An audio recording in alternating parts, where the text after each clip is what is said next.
은혜 받으실 하나님의 말씀은 갈라디아서 3장 3절 말씀이 되겠습니다.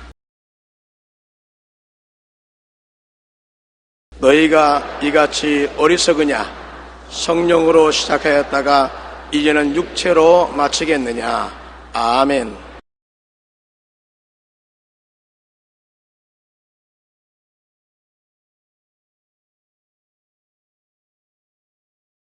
오늘 저는 여러분과 함께 성령으로 시작하여 육체로 마치는 사람이라는 제목으로 말씀을 나누고자 합니다. 최근 소위 대도 조모 씨의 이야기가 온 매스컴을 떠들썩하게 하였습니다. 조모 씨는 과거 부유층과 고위 권력층 저택만 상대로 하룻밤 수억 원대의 금품을 턴 후 일부 금품을 가난한 사람들에게 나누어 현대판 홍길동이라고 불렀습니다. 그 후 1982년에 경찰에 체포되어 감옥에서 15년을 보냈습니다.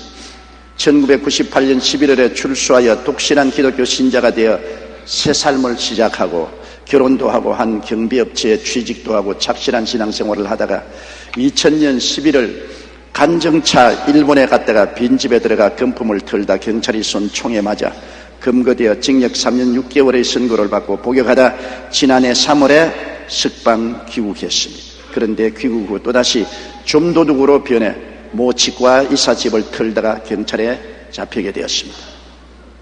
우리는 그분이 한때 개과천선하여 좋은 성도가 된 줄 알고 기뻐했는데 이렇게 된 타락상을 보고 탄식스럽고 어안이 벙벙하지 않을 수 없습니다. 그러나 이런 일이 누구에게도 일어날 수 있기 때문에 성경에는 성령으로 시작했다가 육체로 마치겠느냐 하고 경고하고 있습니다. 첫째로 성령으로 시작했다가 육체로 마친 사람들이 성경에 대표적으로 있습니다. 구약의 사울왕을 보십시오. 그런 하나님의 택하심을 받고 성령의 기름 부으심을 입은 이스라엘의 초대 왕이었습니다. 사무엘상 10장 1절에 보면 사무엘이 기름병을 취하여 사울의 머리에 붓고 입 맞추어 가로되 야훼께서 내게 기름을 부어사 그 기업의 지도자를 삼지 아니하였느냐고 말했었습니다. 하나님께서는 사울에게 새 마음도 주시고 성령을 부어주셔서 예언까지 했습니다. 그는 암몬 족속에 치들어왔을 때 하나님의 신이 크게 임하여 군사들을 거느리고 나가서 크게 승리를 거두었습니다. 그래서 이스라엘 백성들을 적국의 손에서 해방시켜주는 위대한 왕으로서 추앙을 받고 사랑과 존경을 한몸에 받았습니다. 그런데 하나님께서 하루는 그에게 명령하셨습니다. 아말렉을 쳐서 사람과 짐승을 다 멸하라고 하셨습니다. 아말렉이 이스라엘이 애굽에서 나올 때 지치고 피곤한 중에 있을 때 르비딤에서 공격하여 이스라엘이 전멸당할 뻔당했기 때문에 하나님이 그것을 기억하사 사울 왕에게 아말렉을 쳐서 멸하라 그러셨습니다. 하나님은 분명하게 아말렉을 쳐서 사람과 짐승을 다 멸하려 하셨으나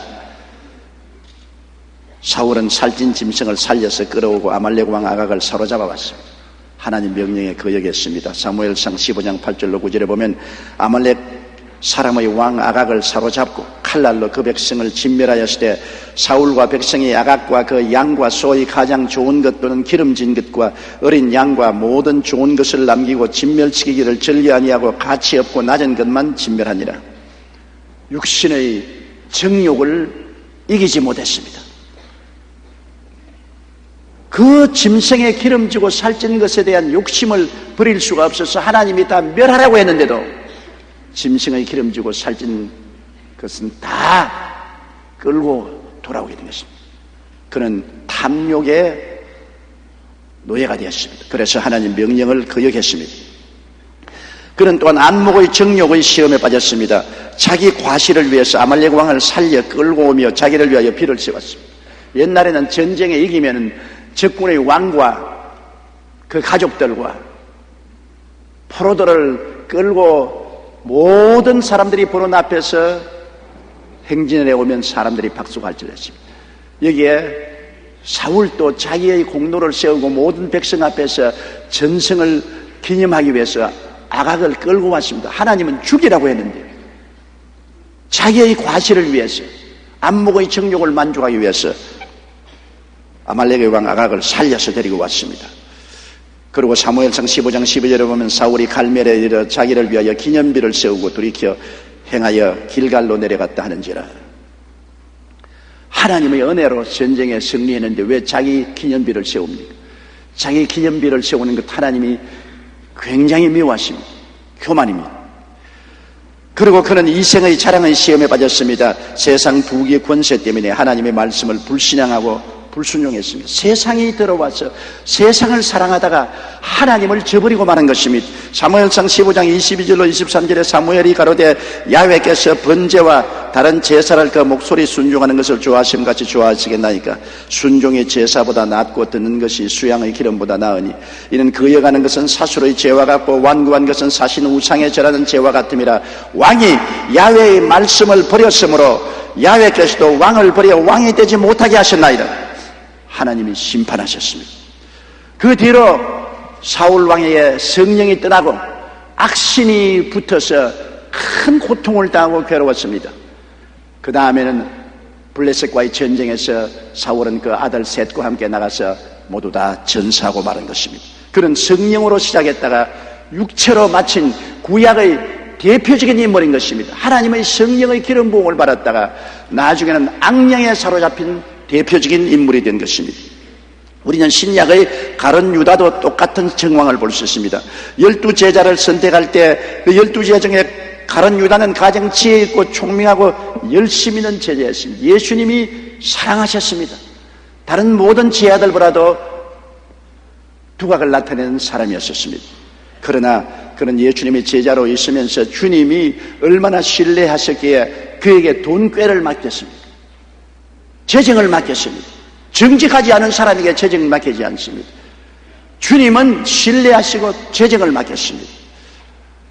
요한복음 12장 5절 6절에 보면 마리아가 옥합을 깨뜨려서 기름을 예수님의 발에 붓고 머리에 붓고 자기 머리털로 발을 닦으니까 가룟 유다가 화를 냈습니다. 이 향유를 어찌하여 300데나리온에 팔아 가난한 자들에게 주지 아니하였느냐 하니 이렇게 말하면 가난한 자들을 생각함이 아니여 저는 도적이라 돈꾀를 맞고 거기 있는 것을 훔쳐가며 그랬어요. 예수님을 따라다니다가 가룟 유다는 그만 육신의 정욕과 욕심에 빠졌습니다. 그래서 그 육신의 정욕과 욕심을 이기지 못하고 헌금하는 헌금을 훔쳐내기 시작한 것입니다. 그 다음 그는 안목의 정욕의 시험에 빠졌습니다. 예수님을 업고 이스라엘 독립을 가져와 영웅이 되고 싶은 불순한 마음을 갖게 되었습니다. 예수님 주위에 구름대 같은 사람이 모여오고 예수님을 추앙하니까 예수님을 이용해서 이스라엘 독립을 가져오고 로마를 물리치고 이스라엘 나라를 건국하는 건국의 영웅이 되어야 되겠다. 그래서 영적인 세계에서 떠나서 정치적으로 세상으로 흘러나갔습니다. 안목의 정욕에 빠졌습니다. 그 다음 그는 이생의 자랑의 시험에 빠졌습니다. 세상 부귀 영화를 꿈꾸었는데 예수님께서 천국을 이루시기 위하여 십자가에 돌아가셨다고 하니 그는 분노했습니다. 예수님이 이스라엘을 회복하실 줄 알았는데 독립국가를 만들 줄 알았는데 십자가에 죽으시겠다고 하니까 굉장히 마음에 분노했습니다. 예수님에게 배신당했다, 속았다. 그런 심정으로 이 세상 부귀 영화를 얻지 못할 바에는 복수를 해야 되겠다. 그래서 예수님을 종이 팔리는 값인 은 30냥에 대제사장과 그 무리에게 팔았습니다. 마태복음 26장 14절로 16절에 그때 12 중에 하나인 가룟 유다가 하는 자가 대제사장들에 가서 말하되 내가 예수를 너에게 넘겨주리니 얼마 주려느냐 하니 그들이 은 30을 달아주거늘 제가 그때부터 예수를 넘겨줄 기회를 찾더라 했습니다. 그래서 그는 육신의 정욕, 안목의 정욕, 이생의 자랑의 유혹에 빠져서 성령으로 시작했다가 마귀가 그 속에 들어가서 예수님을 파는 육으로 망치고 말았습니다. 영국의 유명한 부흥사 로랜드 힐이 어느 날 길을 가다가 돼지떼가 한 사람을 따라가는 광경을 목격했습니다. 그는 호기심에 그 뒤를 따라가 보았습니다. 그런데 돼지가 모두 도살장으로 들어가는 것이었습니다.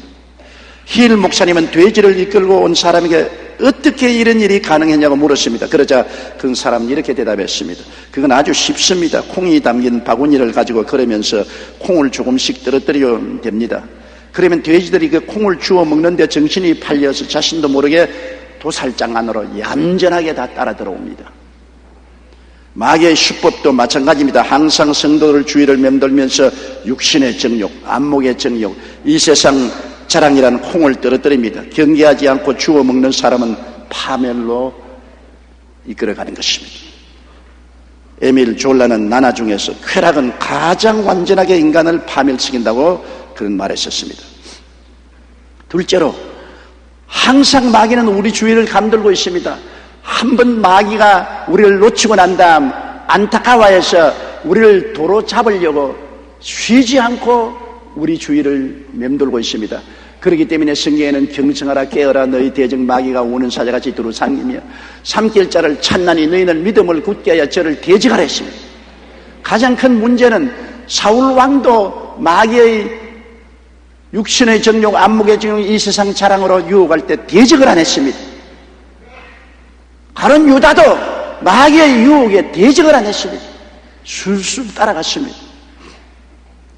그러나 하나님의 아들은 달랐습니다. 하나님 아들조차 육체의 일로 마귀가 시험했는데 육체의 정욕으로 시험했죠. 예수님이 40주 40야 금식하시고 난 다음 굉장히 줄였습니다. 그때 와서 하나님의 아들의 권능으로 구복부터 채워라 했습니다. 마태복음 4장 3절에 시험하는 자가 예수께 나와 이르되 내가 만일 하나님의 아들이거든 명하여 이 돌들이 떡덩이가 되게 하라. 왜 배고파하느냐? 하나님의 아들의 권능으로 돌을 떡으로 만들어 먹어라. 이건 정상적인 것이 아닙니다. 비정상적인 것입니다. 수단 방법을 가리지 말고 하나님의 권능으로 구복을 채워라는 것입니다. 예수님은 거기에 대적했습니다. 사울 왕이나 가룟 유다는 대적을 안 했는데 예수님은 단호하게 기록하였을 때 사람이 떡으로만 살 것이 아니요 하나님 입으로 나오는 모든 말씀으로 살 것이라 대적했습니다. 그 다음 마귀는 예수님을 안목의 정욕으로 유혹했지요. 하나님의 아들의 권능으로 기적을 행하여 명예를 얻으라.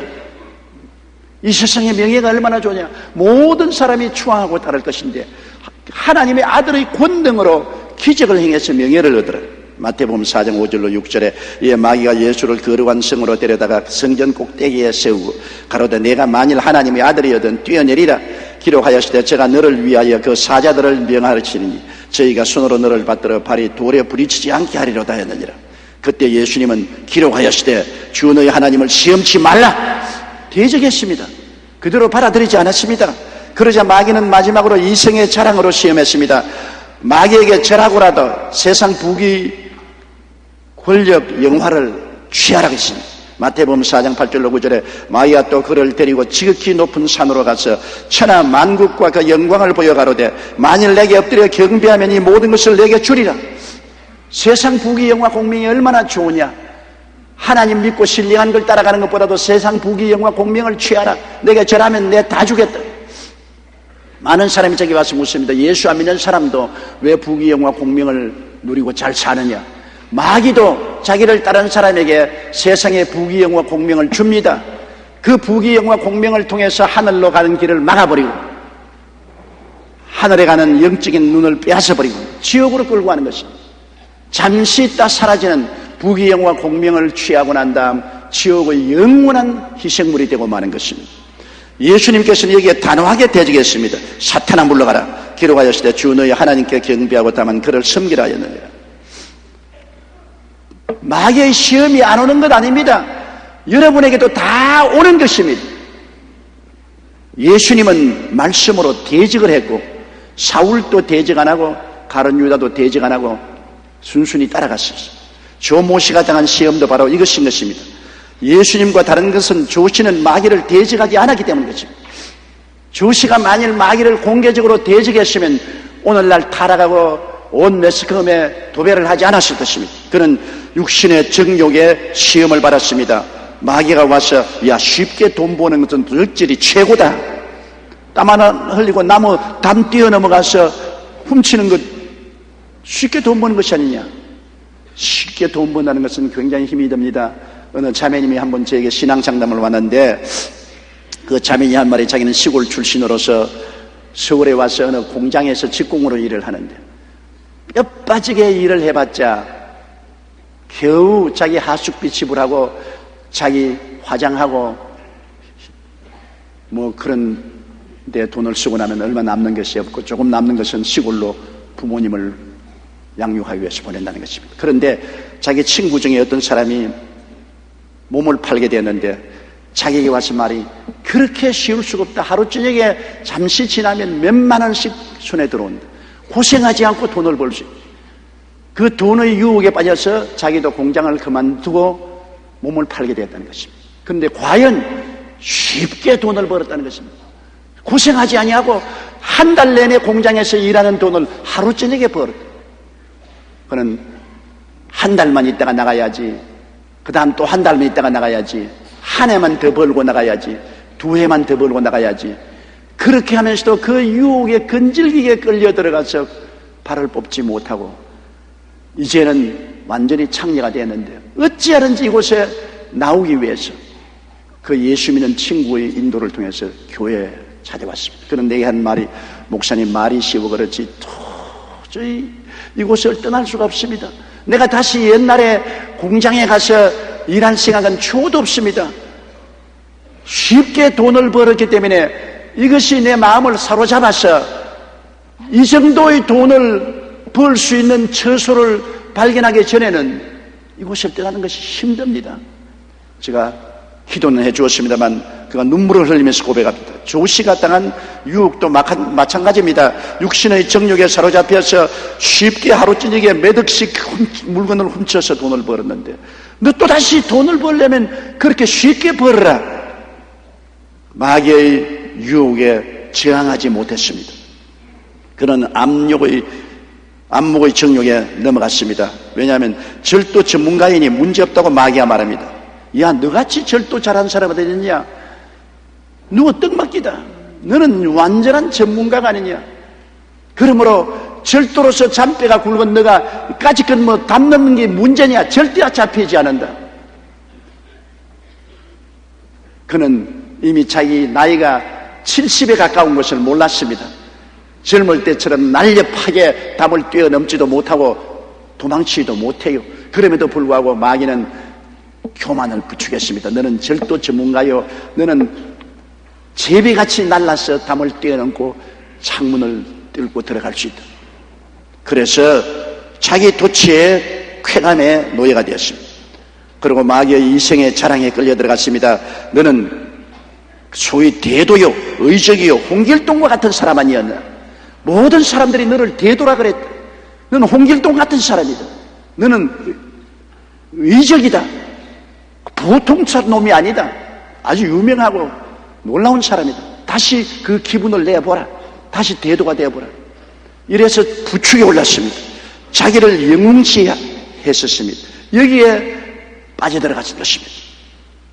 그래서 세상의 육신의 정욕과 안목의 정욕과 이생의 자랑에 마귀가 시험할 때 단호하게 대결해야 된 것인데 그는 대결하지 않았습니다. 순순히 응해서 그냥 마귀의 종이 되어서 그 신세를 망치게 된 것입니다. 베드로후서 2장 19절로 22절로 다 같이 한번 읽어보십시다. 저희에게 자유를 준다 하여도 자기는 멸망의 종들이니 누구든지 진자는 이긴 자의 종이 됨이니라. 만일 저희가 우리 주 대신 구주 예수 그리스도를 알므로 세상의 더러움을 피한 후에 다시 그 중에 얽매이고 지면 그 나중 형편이 처음보다 더 심하리니 의의 도를 안 후에 받은 거룩한 명령을 저버리는 것보다 알지 못하는 것이 도리어 저희에게 나으니라. 참 속담에 이르기를 개가 그 토하였던 것에 돌아가고 돼지가 씻었다가 더러운 구덩이에 도로 누웠다 하는 말이 저에게 응하였도다. 이런 일이 누구에게나 일어날 수가 있기 때문에 하나님이 경고하는 것입니다. 셋째로 마귀의 시험을 우리는 이기기 위해서 우리는 주야로 경계해야 됩니다. 나는 조모시처럼 안 될 것이다. 천만에 모든 사람은 가능성을 가지고 있는 것입니다. 우리가 마귀의 시험을 이기기 위해서는 어떻게 해야 될까요? 율법과 계명의 철책을 넘지 말아야 됩니다. 우리가 해변가에 가면은 위험한 곳에 철책을 쳐놨습니다. 그걸 뛰어넘지 말라는 것입니다. 철책을 뛰어넘으면 뒹굴어서 바다에 빠져서 죽기 때문인 것입니다. 철책이 방해가 아니라 보호하기 위한 것입니다. 우리가 휴전선에 가면 철책을 쳐놨었습니다. 그 건너가면 북한에게 포로로 잡히는 것입니다. 또 총에 맞아 죽을 수도 있는 것입니다. 율법과 계명은 우리를 지키기 위한 철책입니다. 우리가 예수 그리스도의 보혈을 믿고 구원은 받지만은 구원받고 난 다음에 율법과 계명의 철책 안에 있어야지, 율법과 계명의 철책을 무시해버리면 여러분 마귀의 땅에 들어가게 됩니다. 하나님의 뜻을 어길 뿐 아니라 마귀의 땅에 들어가는데, 마귀가 가만히 있어요. 우는 사자같이 어르렁거리며 삼킬 자를 찾고 있다가 철책을 뛰어넘으니까 얼씨구나 좋다 삼키지 않아요. 오늘날 사람들 말하기를 지금은 은혜의 시대인데 예수의 보혈로 구원을 받지 율법과 계명이 무슨 소용이냐. 구원은 예수 그리스도의 은혜로서 우리가 값없이 받지만은 구원을 지키는 데는 율법의 철책, 계명의 철책을 뛰어넘지 말아야 되는 것입니다. 이걸 무시하면 반드시 시험에 들게 되는 것입니다. 미국의 실업가로서 최신부 장관을 지냈던 존 워너메이커는 백화점 왕으로 불렀습니다. 그는 미래를 예측하는 탁월한 판단력과 경영 능력의 소유자로 그가 투자한 것은 항상 최고의 가치를 창출했습니다. 하루는 신문 기자가 그에게 선생님께서 지금까지 투자하신 것 중에 가장 성공적인 것은 무엇입니까? 하고 물었습니다. 그러자 워너메이커는 이렇게 대답했습니다. 그건 바로 성경책입니다. 내가 12살 때 $2 50센트를 주고 성경책 한 권을 샀는데 바로 그 성경책이 오늘날 나를 만들었습니다. 워너메이커는 가난했던 소년 시절에 성경을 읽고 꿈을 키웠습니다. 그리고 성경의 가르침대로 율법과 계명의 철책을 무시하지 않고 경영한 결과에 일마다 성공하는 축복을 받았다고 그는 고백했습니다. 우리가 마귀의 시험을 이기고 성공적인 인생을 살기 위해서는 무엇보다도 율법과 계명을 무시하면 안 됩니다. 율법과 계명을 짓밟아버리고는 우리가 보호받을 수가 없습니다. 그러므로 나중에는 이름만 하나님 믿는다는 것이 남고 그 이후에 모든 것은 파탄에 이르고 마는 것입니다. 율법과 계명의 철책을 뛰어넘지 말아야 돼요. 이것이 마귀의 올무에 걸리는 것을 피할 수 있습니다. 아담과 하와가 왜 마귀에게 잡혔습니까? 하나님이 율법과 계명이란 철책을 주셨습니다. 동산의 모든 실과는 다 먹되 선악을 하는 실과는 먹지 말라. 먹는 날에는 너희가 반드시 죽으리라. 하나님의 율법이요 계명입니다. 그 철책을 뛰어넘지만 않으면 어떻게 해도 그는 마귀에게 속아 넘어가지 않습니다. 그러나 그는 이 철책을 뛰어넘어 버렸습니다. 마귀가 꿰을 때 이 철책을 뛰어넘어서 너가 이 실과를 먹는 날에는 눈이 밝고 하나님처럼 된다고 하니까 마귀의 말을 듣고 그를 따먹었습니다. 손을 내밀 때 이 성경 말씀이 마음에 호함스럽다. 아니야 뛰어넘지 마라. 하나님이 먹지 말라고 명령한 율법의 철책이 있는데 이게 뛰어넘지 마라. 뛰어넘으면 마귀의 밥이 된다. 그는 무시해버리고 하나님의 율법과 계명의 철책을 뛰어넘었습니다. 그 결과 마귀의 밥이 되고 마는 것입니다. 시편 89편 31절로 32절에 내 율례를 파하며 내 계명을 지키지 아니하면 내가 지팡이로 저희 범과를 다스리며 채찍으로 저희 죄악을 징책하리라고 말씀하셨습니다. 1988년 초 영국의 찰스 황태자와 다이애나 비가 친구들과 함께 스위스로 스키 여행을 떠났다가 큰 사고를 당한 적이 있었습니다. 그 사고로 황태자의 가장 친한 친구 중 한 사람이 사망했고 다른 사람들은 심한 부상을 입었습니다. 알고 보니 울타리를 넘어 금지된 구역에서 스키를 타던 것입니다. 이 울타리를 넘어가면 너무 급경사가 오는 것이니까 위험함으로 여기는 스키를 타지 마십시오고 금지 구역에 철책을 쳐놓았었습니다. 그런데 그 금지된 구역은 경사가 아주 가팔라서 최고의 재미와 짜릿함을 맛볼 수가 있었습니다. 그러나 매우 위험한 곳이기 때문에 울타리로 막아놓았던 것입니다. 저도 스키를 좋아해서 높은 산에 스키를 종종 겨울에 타는데요, 높은 데서 활강하고 내려가면 굉장히 짜릿합니다. 기분이 좋아요. 그러나 경계를 해놓은 곳은 뛰어넘으면 결코 안 됩니다. 그 장난으로 경계를 해놓은 건 아닙니다. 그걸 우습게 보고 넘어가면 그 다음에 다치거나 죽습니다.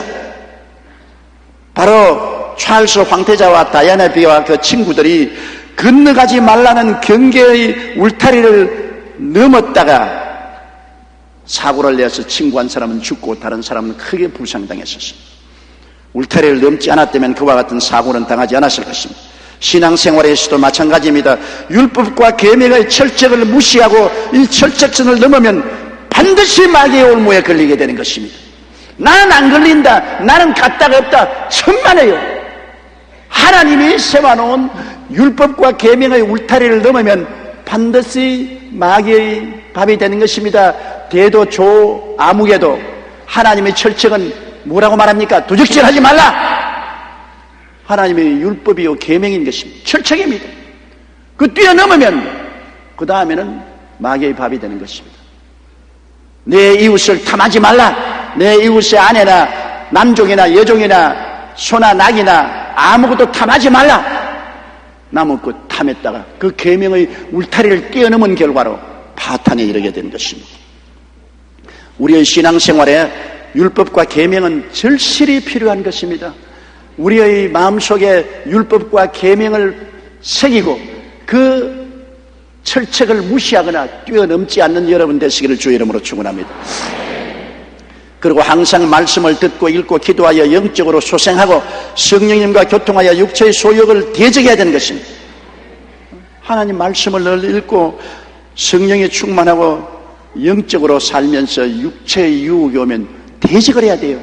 대적을 안 하기 때문에 넘어가는 것입니다. 너희는 마귀를 대적하라 그래야면 제가 너를 피하리라고 말씀한 것입니다. 예수님도 늘 대적했는데 우리가 왜 대적을 안 하고 그대로 따라갑니까? 요한 1서 2장 14절에 너희가 강하고 하나님의 말씀이 너희 속에 거하시고 너희가 흉악한 자를 이겼음이라고 말한 것입니다. 그리스의 신화에 나오는 적막의 섬에 대한 이야기가 있습니다. 옛날 뱃사람들에게 가장 두려운 것은 적막의 섬에서 들려오는 요정의 노랫소리였습니다. 선원들이 밤중에 배를 타고 이 섬을 지나가면 사람의 간장을 녹일 듯한 요정의 노랫소리가 들려옵니다.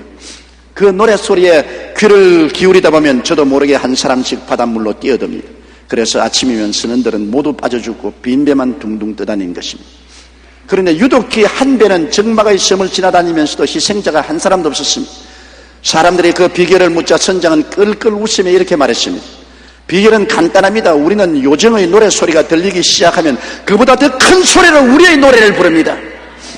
그러니 요정의 노래소리가 우리 귀에 들릴 시간이 없습니다. 맞았어요.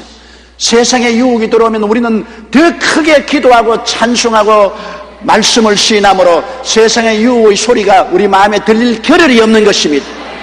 우리가 기도하고 말씀 읽고 찬송을 등한히 하기 때문에 세상의 소곤거리는 소리가 마음에 들려오지, 우리가 크게 기도하고 찬송하고 성령이 충만한데 세상의 소곤거리는 소리가 마음에 들려올 수가 없는 것입니다. 그리고 성도들과 함께 교제하고 의지하며 기도함으로 도움을 받아야 됩니다. 교회 왜 가느냐? 집에서 나는 그저 인터넷으로 예배드리고 텔레비로 예배드리고 말지 교회까지 왜 가느냐? 여러분, 교회는 많은 성도들이 모이는 곳입니다. 너희 두세 사람이 내 이름으로 모인 것처럼 나도 너희 가운데 있겠노라. 불도 장작을 많이 모아놨는데 활활 타지 끌어내놓으면 새하얗게 불이 꺼지고 마는 것입니다. 교회에 나오고 구역 예배 가기 싫어도 두세 사람 이상 모이고 하는 것이 우리를 지키기 위한 것입니다. 히브리서 10장 23절로 25절에 또 약속하신 이는 미쁘시니 우리가 믿는 도리의 소망을 움직이지 말고 굳게 잡아 서로 돌아봐 사랑과 선행을 격려하여 모이기를 패하는 어떤 사람의 습관과 같이 하지 말고 오직 권하여 그날이 가까울수록 더욱 그리하자. 뭉치면 살고 흩어지면 죽는다는 것입니다. 갈라디아서 6장 1절에 형제들아 사람이 만일 무슨 범죄한 일이 드러나거든 신령한 너희는 온유한 심정으로 그러한 자를 바로잡고 내 자신을 돌아보아 너도 시험을 받을까 두려워하라. 우리 가운데 넘어진 사람이 있으면 온유한 심정으로 가서 바로 잡아주라. 서로 일으켜주라. 히브리서 3장 12절로 13절에 형제들아 너희가 삼가 혹 너희 중에 누가 믿지 아니하는 악심을 품고 살아계신 하나님께서 떨어질까 염려할 것이요 오직 오늘이라는 일컫는 동안에 매일 피차 권면하여 너희 중에 누구든지 죄의 유혹을 강파하게 됨을 면하라. 우리가 함께 있어야 피차 권면하죠. 넘어지면 붙잡아주고 약해지면 기도해주고 권면해주고 서로 피차에 붙들어줘야 돼요. 가파른 길을 올라가는데 앞에 가는 사람이 끌어당겨주고 또 그 사람이 또 뒤에 가는 사람 또 끌어당겨주고 서로 밀어주고 끌어당겨주고 해서 무사히 가파른 길을 올라갈 수 있죠. 혼자는 못 올라가는 것입니다. 영국 런던에 태풍이 강타했을 때입니다. 태풍으로 인한 피해 보고 중 런던 근교의 한 숲의 상황은 참으로 비참했습니다. 그 숲의 나무란 나무는 하나도 남김없이 모두 뿌리가 뽑힌 채 땅바닥에 뒹굴어져 있었습니다. 과학자들은 놀라서 당장 조사에 착수했습니다. 그런데 조사 결과 원인은 나무들의 간격이 너무 띄엄띄엄 심어놓았다는 것입니다. 처음에 나무를 심을 때 간격을 너무 떨어뜨려 놓으므로 뿌리가 서로 얽힐 수가 없었습니다. 나무들은 각각 서로 독립으로 서 있기 때문에 바람이 부니까 자기 뿌리가 뽑히니까 다 뽑혀버렸습니다. 서로 뿌리가 엉켜 있었으면 서로 붙들어 주기 때문에 바람에 이길 수 있었습니다. 그래서 그 다음부터 나무를 심을 때 뿌리가 엉킬 수 있도록 간격을 좁혀서 심으라고 했었습니다. 그 다음에는 태풍에도 나무가 쓰러지지 않았었습니다. 우리는 어릴 때 정원에 아버님께서 여러 가지 꽃을 많이 심었었습니다. 정원 한가운데 사과나무가 한 그루 있고 그 옆에는 다리아도 있고 사보댕도 있고 또 해바라기도 많이 심어서 키가 큼직한 해바라기들이 져 있고 그 다음에는 나팔꽃을 심어가지고 아침이면 나팔꽃이 해바라기 줄기를 줄줄줄 타고 올라가서 나팔꽃이 피었습니다. 그래서 내가 아침에 나가서 보면 저놈의 나팔꽃은 나쁜 놈 봐라. 왜 해바라기 주위를 칭칭칭 감고 올라가서 나무 덕을 보느냐. 그러나 나팔꽃이 감고 올라가지 않은 해바라기도 있고 나팔꽃이 감고 올라간 해바라기도 있는 것을 보았습니다. 근데 어느 날 굉장히 밤에 비가 많이 오고 바람이 많이 부는데 아침에 가니까 완전히 꽃밭이 쑥대밭이 됐어요. 그런데 해바라기가 다 꺾어져 가지고서 쓰러졌는데 아이 나팔꽃이 감고 올라간 해바라기는 한 놈도 안 쓰러졌더라고요. 나팔꽃이 감고 있으니까 그게 꽉 잡아주니까 바람이 불어도 꺾어지지가 않았어요. 나팔꽃이 감아주지 않은 해바라기는 다 꺾어져 버렸어요. 나는 어릴 때 그냥 야, 그 희한하다. 나팔꽃이 도움을 주었구나. 그렇게만 생각했는데 제가 나중에 목회를 하면서 생각하는 것은 야, 서로 저렇게 휘어 감고 붙잡아주면 바람이 불어도 안 꺾어지는구나. 혼자 같으면 꺾어지죠. 그러나 밑에서 뿌리가 서로 얽혀지고 위에는 서로 얽혀 있으면 여간 바람이 불고 창수가 나도 넘어지거나 뽑히거나 부러지지 않냐는 것입니다. 그렇기 때문에 우리의 성도의 교통은 반드시 필요한 것입니다. 믿음 안에서 성도끼리 서로 교제하며 살아야 마귀의 유혹에 넘어지지 않습니다. 함께 주 안에서 의지하며 기도함으로 서로 도와주어야 어떠한 마귀의 시험도 이길 수가 있는 것입니다. 혼자서는 서지 못하나 두세 사람이면 능히 설 수가 있게 되는 것입니다. 그리고 시험에 빠졌을 때는 신속히 회개하고 돌아서야 됩니다. 시험에 안 빠질 사람 누가 있습니까? 죄를 짓지 않은 의인은 없지 않아요. 만일 우리가 우리 죄를 자백하면 저는 미쁘시고 이로우사 우리 죄를 사하시며 모든 불의에서 우리를 깨끗이 하겠다고 했기 때문에 우리가 시험에 빠지거들랑 빨리 회개하고 돌아서야 되는 것입니다. 나는 조 아무개 씨도 지금 감옥에 들어가서 지금이라도 회개하고 돌아와서 구원의 품에 안기기를 원합니다. 회개하는 사람 주님 절대 버리지 않습니다. 회개 안 하면 버리죠. 회개하는 사람 안 버립니다. 하루에 7번씩 70번이라도 490번 잘못하고도 돌아와서 회개하거든 용서해 주라고 했었습니다. 오늘날 주님은 우리를 심판하기 위해서 오신 것이 아니라 회개식에서 구원하려 오셨기 때문에 주님은 회개하는 자는 버리지 않습니다. 그러므로 시험에 빠졌을 때는 신속히 회개하고 돌아서야 되는 것입니다. 이사야 55장 7절에 악인은 그 길을 불의한 자는 그 생각을 버리고 야훼께로 돌아오라. 그리하면 그가 긍휼히 여기시리라. 우리 하나님께로 나오라. 그가 널리 용서하시리라. 옛날 나폴레옹은 죄를 지으면 그 벌로 배 밑에 들어가서 노를 젓는 제도가 있습니다. 노예 선에 보면 뱀이 창에 들어가서 노를 져요. 하루는 나폴레옹의 총독 오스나 공작이 그 배를 시찰하게 되었는데 그런 죄수들을 일일이 만나서 어떤 죄를 짓고 여기까지 왔는지 물었습니다. 그런데 죄수들은 하나같이 억울합니다. 누명을 썼습니다. 판사가 판결을 잘못 내렸습니다 등 모두 다 구구한 변명을 들어놓았습니다. 그런데 그 중에 한 죄수만이 잘못을 시인했습니다. 저는 돈이 탐나서 남의 지갑을 훔친 죄인입니다. 지금 그 벌을 달게 받고 있습니다. 총독은 그의 말에 고개를 끄덕끄덕 하더니 부관에게 이렇게 말했습니다. 이 사람아, 여기 보라. 이 사람 한 사람은 진짜 죄인이군 그래. 이 사람을 어서 배 밖으로 데려가게. 여기에 있는 사람은 전부 다 죄를 한 번도 안 지었고 잘못 판단을 받아서 들어왔는 의인이라고 하는데, 죄인 한 사람이 들어오면 모조리 의인들이 죄의 물이 될 것이니 죄인이라는 사람 빨리 끌어내라. 그래서 끌어내니까 너 혼자만이 죄를 지었다고 고백했기 때문에 너는 무죄방면이다.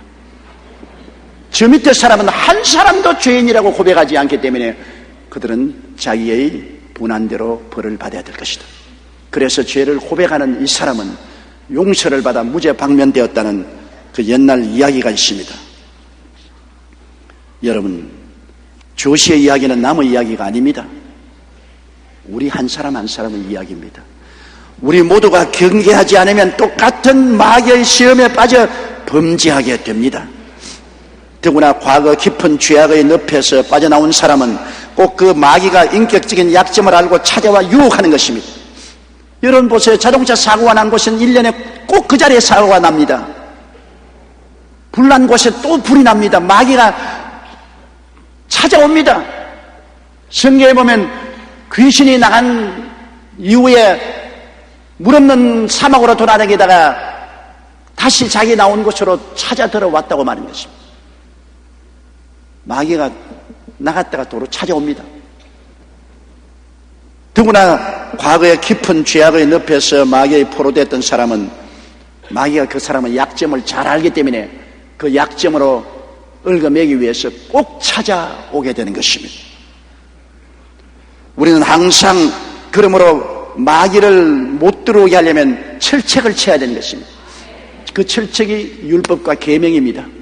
율법과 계명의 철책을 쳐야 됩니다. 조아뭉이는 그 마음속에 도둑질하지 말라는 계명의 철책을 치고 내 이웃의 아내나 남종이나 여종이나 낙이나 소나 말이나 탐하지 말라는 철책을 쳤으면 그 철책을 그가 뛰어넘지 못하고 마귀도 그 철책을 뛰어넘고 못 들어봤을 것입니다. 율법과 계명의 철책을 무시하고 뛰어넘었기 때문에 마귀의 밥이 되는 것입니다. 하나님의 율법과 계명은 우리를 지키기 위해서 주는 하나님의 천사들인 것입니다. 우리는 이 감사하게 느끼고 은혜로 구원받은 우리들은 율법과 계명의 철책을 마음속에 쳐야 되는 것입니다. 항상 계명을 마음판에 새기고 자기를 돌보고 우리는 서로 나무 뿌리가 엉키듯 줄기가 서로 엉키듯 서로 신앙으로 기도로 믿음으로 격려로 엉켜서 함께 나가면 마귀를 이기고 환경을 이기고 주님 오시는 날 주 앞에 어여삐 설 수 있게 될 것입니다. 다 같이 고개시어 기도드리겠습니다. 사랑이 많으신 우리 아버지 하나님, 이 죄 많은 세상, 유혹이 많은 곳에 우리 예수 믿는 사람들이 살아가기가 너무나 힘이 듭니다. 혼자 등불을 켜고 가는 것 같아서 바람이 불면 꺼져버리고 맙니다. 내 아버지 하나님이여, 오늘 조 모씨가 예수를 잘 믿었다가 또다시 타락한 것은 성령으로 시작했다가 육체로 떨어진 것입니다. 우리도 성령으로 시작했다가 육체로 떨어지는 사람이 없게 만들어 주시옵시고, 하나님 이를 경계로 삼아서 더 착실한 신앙생활을 하게 도와주옵소서. 예수님 이름으로 기도드리옵나이다. 아멘.